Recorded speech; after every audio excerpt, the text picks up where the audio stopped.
You do not have to be good, poet Mary Oliver assures us. You do not have to walk on your knees for 100 miles through the desert repenting. You only have to let the soft animal of your body love what it loves. As we enter into worship, put away the pressures of the world. Silence the voices that ask you to perform or put on a mask or put up brave fronts. Silence the voices that need you to be perfect. This is a community of compassion and welcoming. You do not have to do anything to earn the love contained within these walls. You do not have to be braver, wiser, stronger, or better than you are in this moment to belong here with us. You only have to bring the gift of your body, no matter how able. Your seeking mind, no matter how busy. Your animal heart, no matter how broken. Bring all that you are and all that you love to this hour we share together. Good morning. I'm so glad you're here. We are the Unitarian Universalist Congregation of Whidbey Island. My name is Mavis Kaufman, and it's my honor to serve as the worship associate this morning. I hope each and every one of you feels a very deep, warm, genuine welcome here, whether this is your first time or you've been coming for the 35 years that this congregation has been in existence. Unitarian Universalism is an inclusive denomination whose members are bound together by covenant and by values rather than dogma. I know we're all likely feeling stressed these days, but I hope we can follow the advice of John Pavlovitz, who's a person I found on social media, who reminds us and encourages us to stay hopeful and to fight to keep our hearts soft, even when we're surrounded by people who are becoming hardened and strident and lashing out of fear or anger or whatever it is. We can make things right, one beautiful act of decency at a time. So get some rest and keep going. The world needs people like you. Being kind is a spiritual practice that we can exercise every time we interact with other people. So let's remember to do that as best we can. Before we light the chalice, it's always delightful to look back and remember where it came from. Before lighting the chalice was a practice, something that we did physically to mark our sacred space and our gatherings. It was a symbol. The chalice is a symbol originated under the shadow of Nazism and fascism in World War II struck Europe, when the Unitarian Service Committee, offering aid to people living under that regime, needed to be able to identify how to get help. And so the symbol that appeared on paperwork and on delivery trucks soon made its way over to the United States, and eventually it was our youth who said, this is the symbol of a chalice, a flame in a bowl. We should try lighting a candle in a chalice. And that practice is now what has happened as worship has begun on the East Coast, and as the earth has rotated, hundreds and congregations have lit their chalice this morning, and so we join them. As I read each phrase of the chalice lighting by Kelly Walker in the Roman font, I invite you to respond by reading the italics.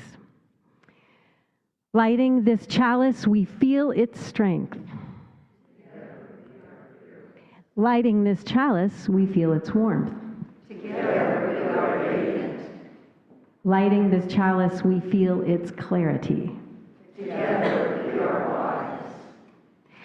Would you please rise in body or in spirit? And please remain standing if you stand after we read our affirmation for our first hymn. The words are in your order of service and on the screen. Love is the spirit of this congregation, and service is its practice. This is our great covenant, to dwell together in peace, to seek truth in love, and to help one another. Before I invite you into a spoken meditation and some silence, I want to bring closure to this time of lighting candles by inviting you, and at this point, you might want to get more comfortable in your bodies. You're even welcome to close your eyes. And I'd like you to think about someone in your life, in your circle, who might be in pain or in need or might be living in some form of fear. Someone you've been concerned about over the past few days. Or maybe it's a place. And as I light this candle, I invite you just from your seats to either just whisper or speak that name out loud. And it doesn't matter if voices overlap. But if you want to just bring into this space that name that you're thinking of.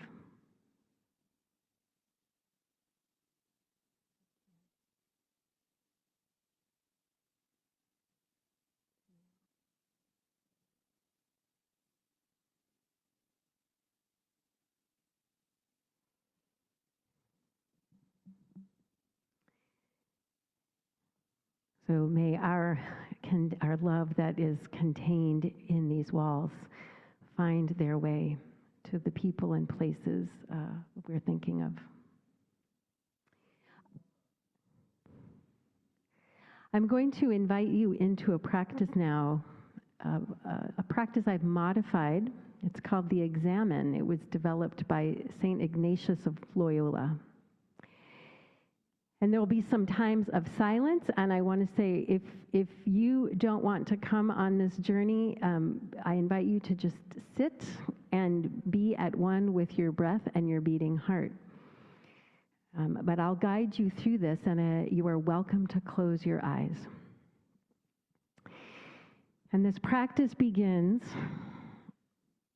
by allowing your mind to travel backward through the past week,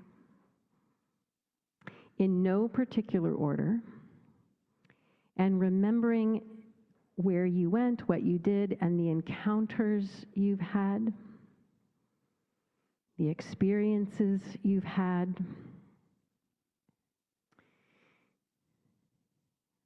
It's almost like forming a laundry pile of everything that is trickling in no particular order.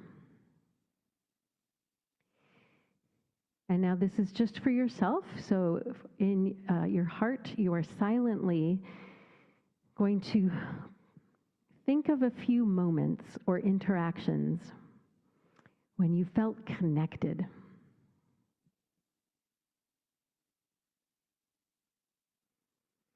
It might have been with people, it might have been out in the world, it might have been with a pet. Let your mind linger over those experiences where you felt love rise up in you. When in the past week have you felt like you belonged?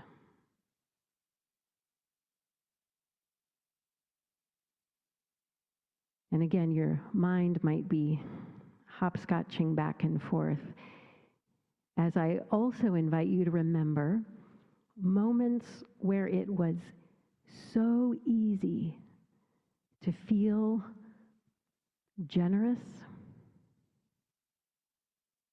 when it was so easy to feel forgiving, moments when you felt alive, not checked out, not numb,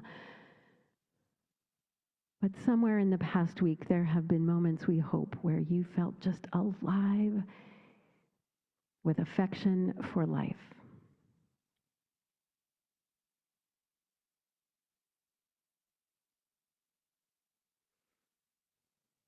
Now, over those same days, over the same past week,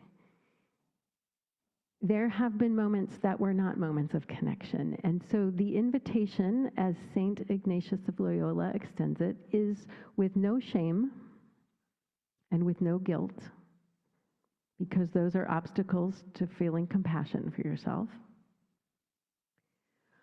Were there moments that you can remember feeling disconnected? Were there moments where it was not easy to be generous, forgiving, or loving?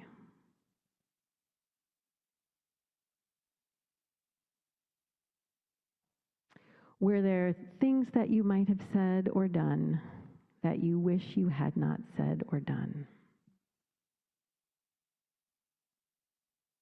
And can you soften your heart toward yourself, knowing that we all make mistakes?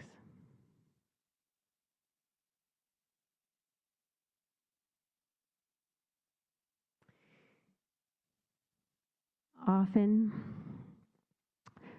when we discover moments of connection or open-heartedness, it's usually about a longing that was met.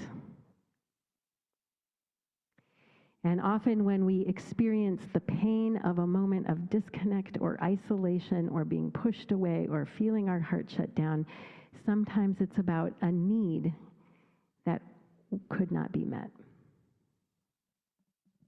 And so as we just take a couple of more breaths together, notice that the loving, belonging, connection, generosity experiences might be a map for you in the days to come, suggesting to you what to reach for, what to try to create, what to try to invite, so that you can fill the days ahead with those experiences of feeling alive and feeling connected.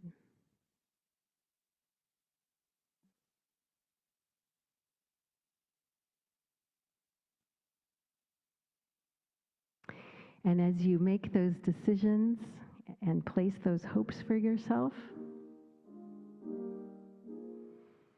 I invite you to remain seated. Our meditation will take the form of song.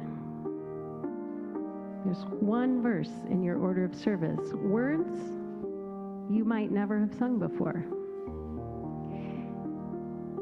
But as Karen is playing this, you might recognize the tune and feel like it's familiar enough to submerge yourself in this sung prayer.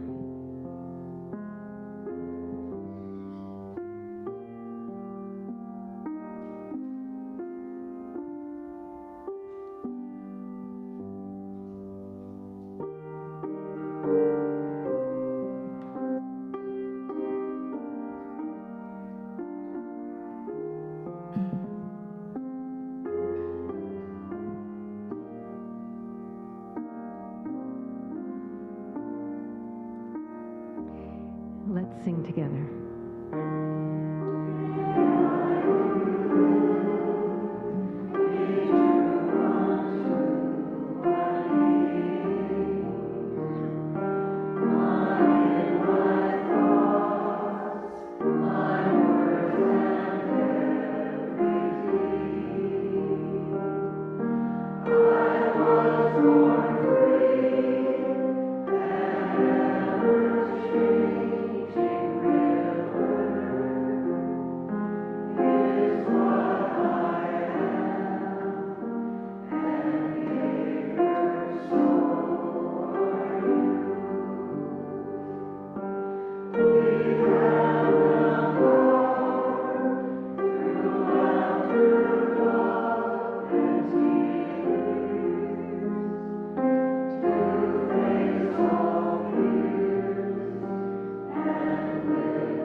It's only through the generosity of members and friends of this congregation that we are here today, sitting in this beautiful sanctuary. We depend on the generosity of time and talent and treasure to keep this operation going. So as Karen gifts us with more music, we will pass the baskets, realizing that many of you do send in your checks by mail or online. But thank you. Thank you.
Thank you for all of the ways you share your gifts. Thank you for the generosity that nurtures and sustains this community.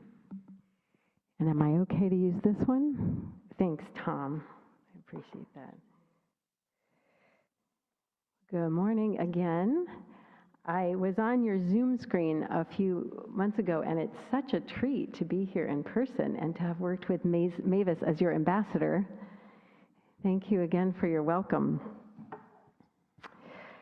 The reading this morning is by the Reverend Nadia Bolz-Weber, who is a Lutheran pastor, and she has written many books, but in her book, Pastrix, which is sort of her spiritual memoir, she recalls her long ago search for a religious faith. So these are the words of Nadia Bolz-Weber.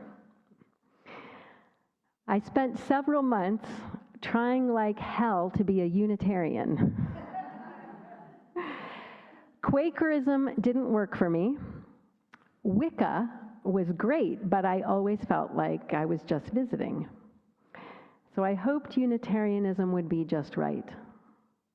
Unitarians are such smart, good people. They seemed so hopeful. They vote Democrat and recycle and love women. and they let you believe anything you want to. And I wanted to be one of them badly, but I couldn't pull it off. They have a higher opinion of human beings than I have ever felt comfortable claiming, as someone who both reads the paper and knows the condition of my own heart. As much as I desperately wanted to be Unitarian, I couldn't, because what I needed was a specific divine source of reconciliation and wholeness, a source that is connected to me in love, but does not come from inside of me. There ends the reading. Now, she is not wrong. We Unitarian Universalists are smart, good people. We are hopeful, and that extends to hoping that people will rise to their fullest selves in any given situation. Although nobody here would fault you if your faith in our fellow human beings has dropped in recent weeks. Right? And if I had to put Nadia Bolz-Weber's generalization in my own words, I would say, and I know it's how dangerous it is to make a generalization about Unitarian Universalists, I will attempt it anyway. I would say that we who are Unitarian Universalists tend to place more faith in our human family and in our collective potential than in any external source of reconciliation and wholeness. And that's because, if that's true, that's because of our Unitarian and Universalist ancestors. The legacy that we have received from them is both powerful and still alive in us today. Even in this moment, when everything feels topsy-turvy and it feels riddled with despair or dread. And I think it's really important to briefly revisit those roots to sort of ground us in why we are the way we are today. So here's the snapshot, and this is just a snapshot. It's the 1800s, okay? It's even maybe the early 1900s. Religion is pretty much a system of sin management. The chief motivating force is fear. Churches are preaching the doctrine that we human beings come into the world corrupted, that we are incapable of achieving wholeness without full reliance on God. And yet, this God is so petty and vindictive, you would not even trust him to walk your dog. So into that climate arise two distinct but overlapping, life-giving gospels that change everything. The good news offered by our Unitarian ancestors is that we are born capable, not broken. We're not depraved.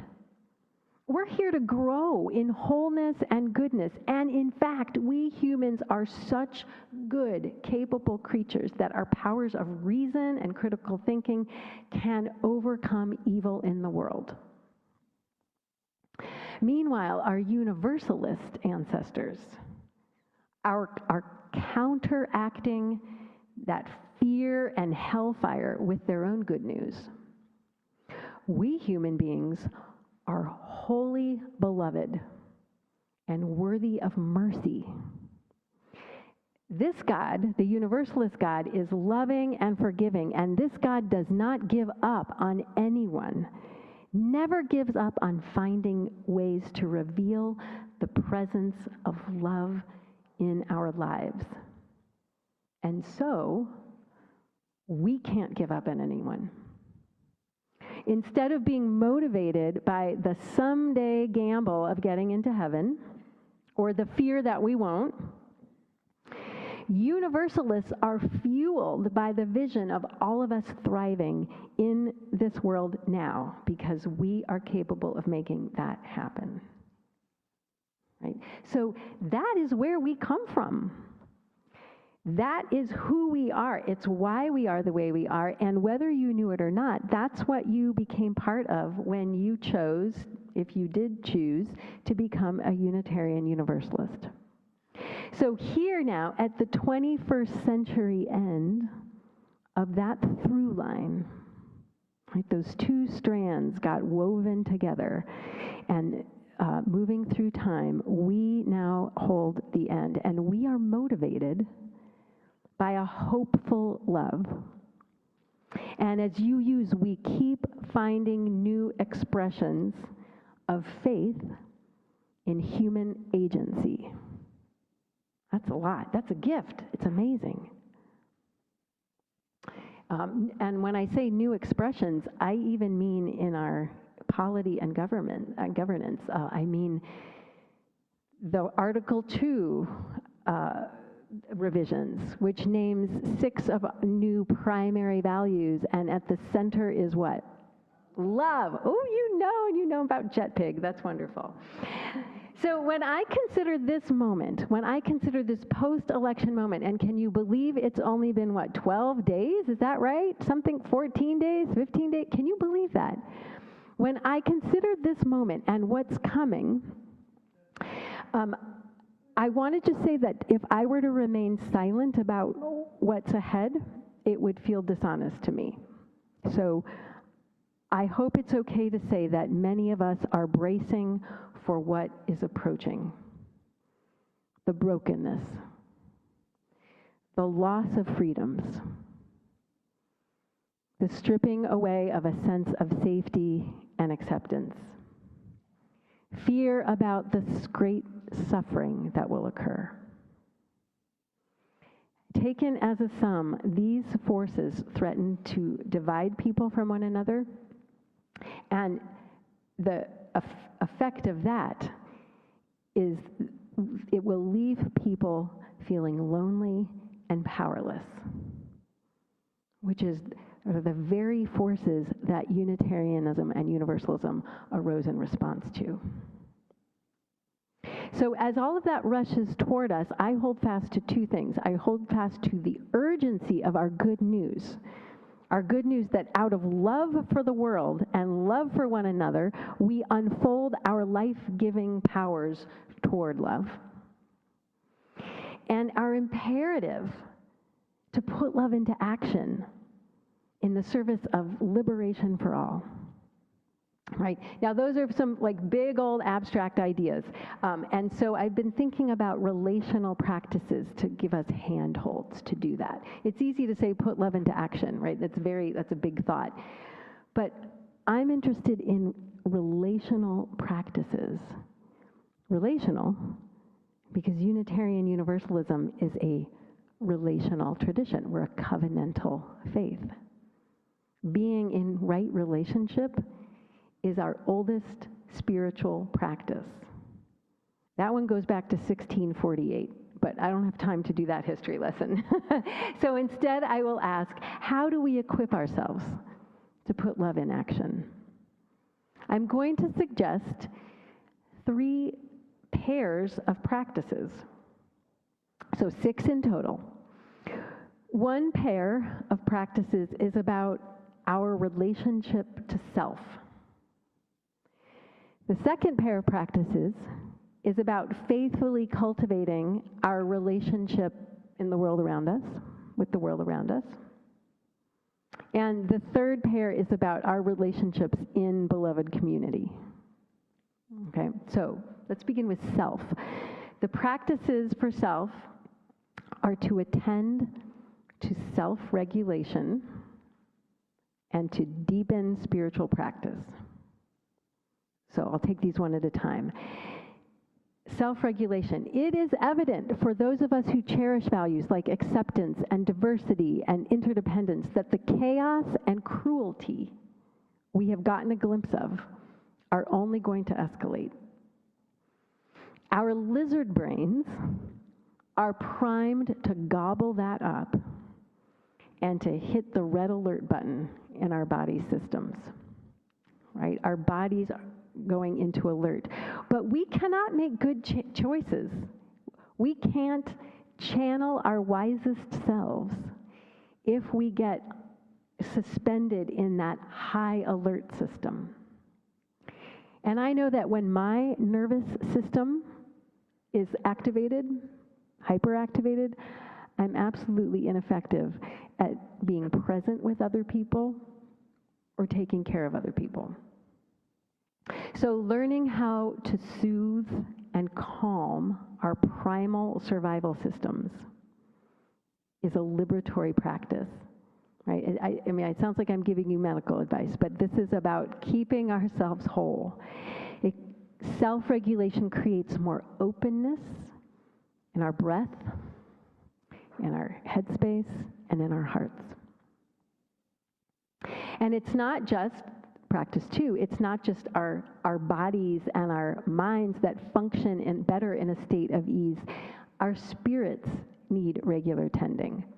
Now, when I talk about spiritual practice, it's not so important to tell you what I do for spiritual practice, but to tell you what it does for me, which is it deepens my ability to make meaning, and it helps me summon awe and wonder. It helps me experience joy, which Joseph spoke to you about last week, and access my most sacred self or fullest self, however you want to put that. So relying on my spiritual practices is how I remember I'm not alone, I am not broken, and I am not powerless. And I encourage you to find out what you need to self-regulate when the triggers of chaos and cruelty threaten to put you on high alert. And I also urge you to find or deepen any spiritual practice that reminds you of your inherent wholeness, your capacity to experience connection and wonder.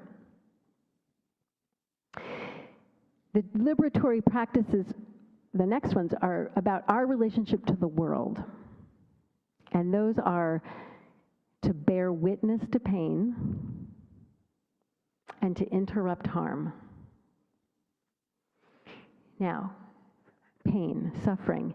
Everyone here knows someone in pain right now. Maybe it's you. Every single one of us here has suffered more than once, sometimes greatly. My approach to suffering and brokenness centers on this phrase, this offering, from Franciscan priest Father Richard Rohr. He says, if we don't find a way to transform our pain, we will always transmit it to those around us or onto ourselves. I'll repeat his quote. If we don't find a way to transform our pain, we will always transmit it to those around us or turn it against ourselves. Pain not transformed is pain that's going to keep on moving through the world. And I believe that's true even when the pain belongs to someone we love. If we don't recognize the deep suffering and brokenness around us, we risk being colonized by it. And my experience in this culture is that we are terrible at sitting with pain, much less reckoning with it. We would much rather fix it. We'd much rather explain it. Here's an article you can read about this form of suffering you're experiencing, right? And sometimes we just need to ignore it. Right? And I'm sure for yourselves, you can think of situations where you just try to fix it or like try to share an article about it. We all do this. There are already a lot of broken systems in our culture, and we can expect more as policies and decisions reveal the calculated cruelty that is coming. And we can also predict that this pain is going to fall especially hard on people with marginalized identities. Whereas people with the most social privilege, people who are able-bodied, people who are white, people with a degree, people who are cisgender and straight, I could go on and on, people who are middle class, like me, and like many of you, we will have the most freedom to turn away from the suffering that we see. Attention is a form of love. Bearing witness is a powerful form of companionship. So I beseech you not to turn away if you can help it. Sometimes the only grasp, the only power we have over a complicated, looming pain is to bear witness, to tell its story or listen to its story, and to seek out companions or helpers who agree and say, yes, there is something breaking or broken here, and we will not allow people to bear it alone. This goes along with interrupting harm. Privilege is a form of freedom. All of us here have multiple forms of freedom and social privilege, and our Universalist ancestors would agree with author Toni Morrison that the function of being free is to free others. So a very simple and overlooked way to leverage our privilege is to interrupt harm when we hear it. And that means remembering that harm occurs whether or not the intended target is present to hear it. Okay, so for example, if my neighbor comes over to me and starts making bigoted comments about immigrants, and they're a citizen and I'm a US citizen and we're talking about them, harm is still occurring, yeah? If a room full of men participates in misogynistic conversation, women are being harmed even if they are not in that room.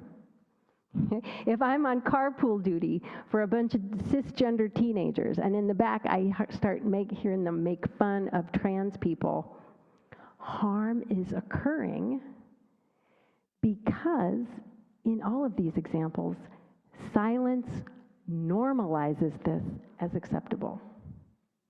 And our silence makes it complicit. So as much as possible, and without putting myself in physical danger, I have made a commitment to find the courage to interrupt harm. And that means I have created a little mental toolbox right here with phrases like, please don't speak in that way in my presence because it's very hurtful, right? Or a phrase like, I find what you've said offensive. We need to change the subject or talk about why that's offensive. Or even something like, you're not talking to someone who agrees with you. Yeah, there you go. There you go. All right, so the final two practices are about practices in community. And those two practices are to avoid fake fights and to strengthen our collective for our life-giving work in the world. Now, the first one, fake fights. Ever since November 5th, I can tell you that my ministerial colleagues are lighting up the airwaves with their reports about the steep uptick in fake fights between our well-intentioned, loving Unitarian Universalist people. They have been drawn in to mediate arguments that sound like this.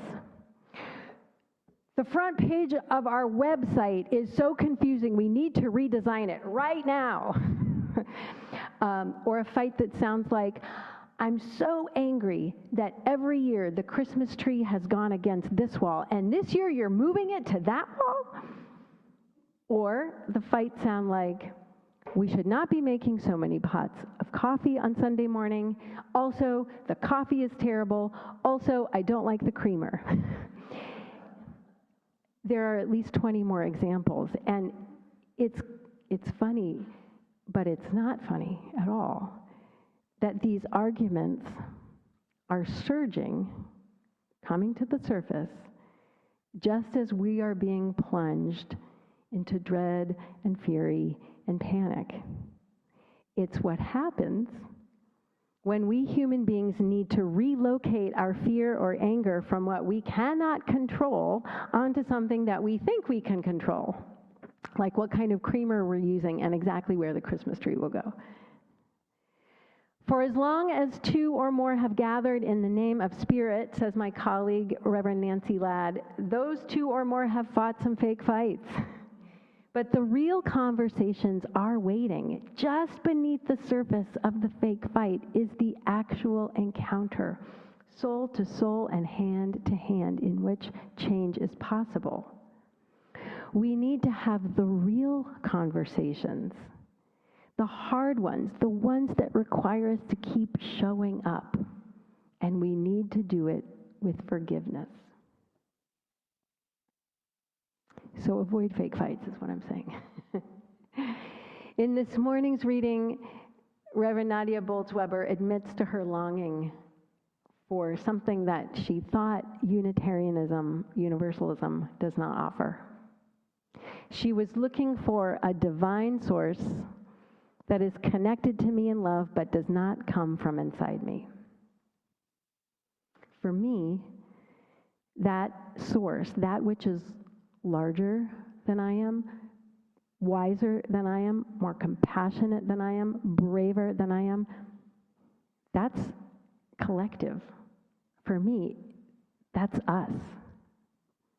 I am a Unitarian Universalist because I believe that we all belong to each other, and both our religious DNA and our holy spark compel us to reach for hope and healing from one another.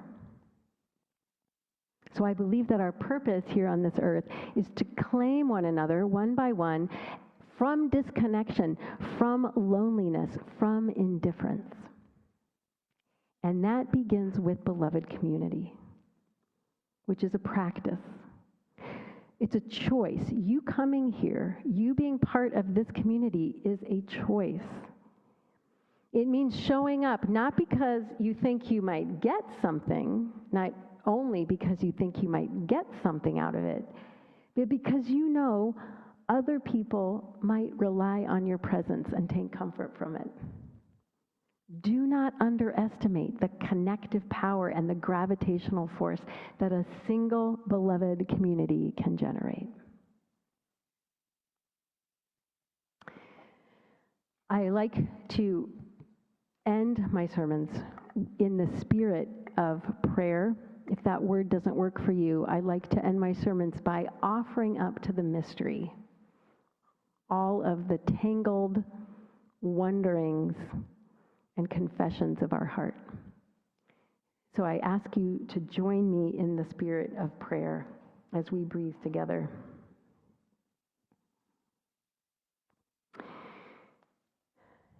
Great mystery, beyond our understanding. So often we want to say yes. We want to say yes to life, to love, to one another, and yet we get distracted or fearful or we lose heart. Sometimes the well of hope in our hearts runs dry. Sometimes we would rather go numb, go inward, and shut out the rest of the world of which we are part. Remind us of our sacred worth. Remind us that each of us is both loving and lovable. May we find the courage, may we find the strength to practice relationship, to tend to our bodies, minds, and spirits, to practice the art of love in the world, of interrupting harm so that we create safety in all the places where we move, and the practice of weaving our connections within community of forgiveness and grace and friendship and covenant. Fill us with the hope to leave this place and go out into the world in service of all that we have received. Amen, and blessed be. Would you please join me in hymn number 6, Just as Long as I Have Breath? I ask you to stand in body or in spirit.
As we extinguish this flame, we carry with us the light of truth, the warmth of community, and the fire of commitment that it represents. Go knowing your inherent wholeness. Go knowing that each person you encounter has a tender heart, welcomes your gesture of love. May we go forth being those channels of love and grace in the world. Amen.